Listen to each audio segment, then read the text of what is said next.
रात के 12:30 बज रहे थे। कोल्हापुर में धाराशिव जाने वाली सीनियर कॉलेज के छात्रों की बस जंगल के रास्ते से गुजर रही थी। ट्रिप खत्म करके वे वापस धाराशिव आ रहे थे। दिन भर मौज मस्ती करने की वजह से सभी छात्र थक कर सो गए थे। दरवाजे की सीट के पास विकास सर और सुशील सर खर्राटे ले रहे थे।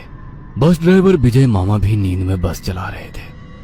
उनके बगल वाली सीट पर प्यून पांडु मामा बैठे हुए थे कि तभी बस के सामने जंगली सुअरों का झुंड आया।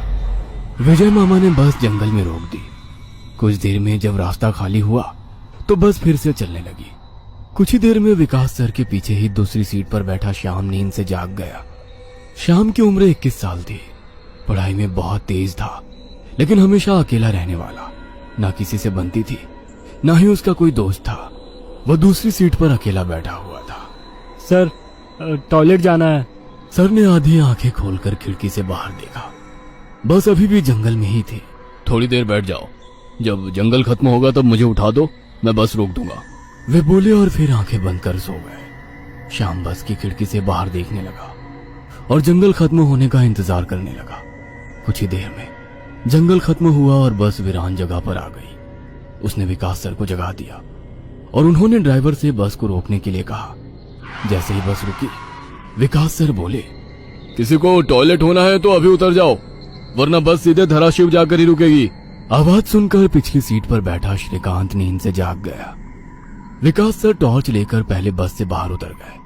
उनके पीछे पीछे श्याम और श्रीकांत भी उतरे और वो दोनों अलग अलग झाड़ी के पीछे टॉयलेट करने गए। श्याम टॉयलेट करके वापस आया, लेकिन श्रीकांत अभी भी नहीं आया था कि तभी श्रीकांत जोर से चिल्लाया। उसकी आवाज सुनकर विकास सर और श्याम उसकी ओर भागे, लेकिन तभी श्रीकांत झाड़ी से बाहर आया। क्या हुआ, क्यों चिल्लाए थे? कुछ नहीं सर, चप्पल से होकर कांटा पैर में चुभा। उसकी आवाज सुनकर ड्राइवर और प्यून भी नीचे उतरे थे। वो सब बस में वापस चढ़ने ही वाले थे कि तभी एक बाइक बस के सामने आकर रुक गई। अरे भाई साहब, यहाँ के नहीं हो क्या आप? क्या आपको पता नहीं कि इस रास्ते पर लोगों को हमेशा चकवा लगता है? बाइक चलाने वाला बोला। चकवा नाम सुनकर विकास सर बोले, हाँ पता है, हम बस निकल ही रहे हैं। और वो सब बस में बैठ गए।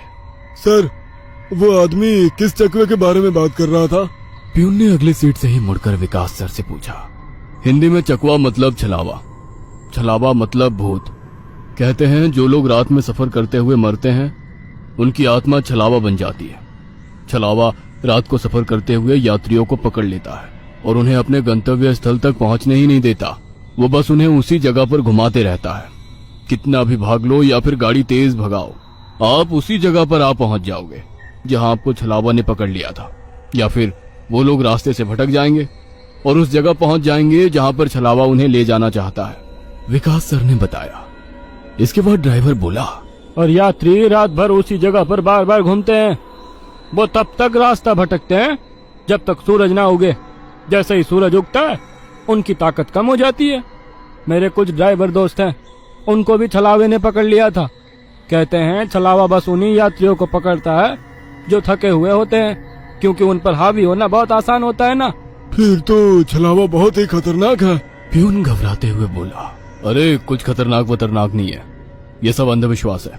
ड्राइवर जब थक जाता है तो रात में उसे रास्ता समझना मुश्किल हो जाता है, इसलिए उसे भ्रम हो जाते हैं और वो रास्ता भटकता है। इसे ही अनपढ़ लोगों ने भूत यानी चकवा या छलावा का नाम दिया है। विकास सर बोले। ये सभी बातें श्याम और श्रीकांत सुन रहे थे। नहीं सर, छलावे होते हैं और कुछ छलावे तो जानलेवा भी होते हैं। मेरे दादाजी को छलावे ने इतना परेशान किया था कि मरते मरते बचे थे। रात को जितने भी एक्सीडेंट होते हैं, उनमें से कुछ ना कुछ एक्सीडेंट छलावे के कारण ही होते हैं। वो रात के बेरहम शिकार होते हैं। यात्रियों की थकान और डर ही उनकी ताकत होती है। शिकारियों की तरह ही वे यात्रियों को डराते हैं, भगाते हैं और उनकी जान लेकर उनका शिकार करते हैं। हमें बस इतना पता चलता है कि कार एक्सीडेंट में उनकी मौत हो गई है, लेकिन मौत का कारण छलावा ही होता है सर। श्याम ने डरावनी आवाज में कहा। सर, इस का कुछ मत सुनो। इसकी बुआ राइटर है, उन्हीं से सुनी होंगी ये बातें। और राइटर लोगों का तो काम ही होता है बातें बनाना, उसी से तो उनका घर चलता है। पिछली सीट पर बैठे श्रीकांत ने कहा। श्रीकांत, चुप हो जाओ और सो जाओ, उन्होंने डांटते हुए कहा। और उसके बाद सभी लोगों ने आंखें बंद कर ली और सो गए। कुछ समय बीता। श्याम अभी भी जाग रहा था और खिड़की से बाहर देख रहा था। बस किसी जंगल के बीचों बीच से गुजर रही थी कि तभी उसने देखा कि रास्ते के किनारे एक बंद पड़ी चाय की टपरी है। लेकिन ये चाय की टपरी तो मैंने पीछे भी पहले वाले जंगल में देखी थी। वह मन ही मन बोला और खिड़की के बाहर देखने लगा। तब उसे पता चला कि वो तो वही जंगल है जो वीरान जगह से पहले आया था। वह भागते हुए ड्राइवर के पास गया। विजय मामा नींद में बस चला रहे थे, बीच बीच में आंखें झपका रहे थे। विजय मामा, बस कौन से जंगल में है? होगी किसी जंगल में। रास्ते में जंगल कम है क्या? नहीं मामा, हम वापस उसी जंगल में पहुंच गए हैं जहाँ पर बस के सामने जंगली सुअर आ गए थे। नहीं बेटा, तुम्हें कुछ तो गलतफहमी हो रही है। वो जंगल तो कब का पीछे छूट गया है ना। उनकी बहस सुनकर विकास सर नींद से जाग गए। क्या हुआ श्याम? सर, हमें छलावा लग चुका है। उसने हमें पकड़ लिया है क्योंकि बस वापस उसी जंगल में आई है जहाँ से पहले गुजरी थी। लेकिन विकास सर भी ड्राइवर की तरह उस पर विश्वास नहीं कर रहे थे। सर, अगर आपको मेरी बात पर यकीन नहीं हो रहा है तो बाहर देखो।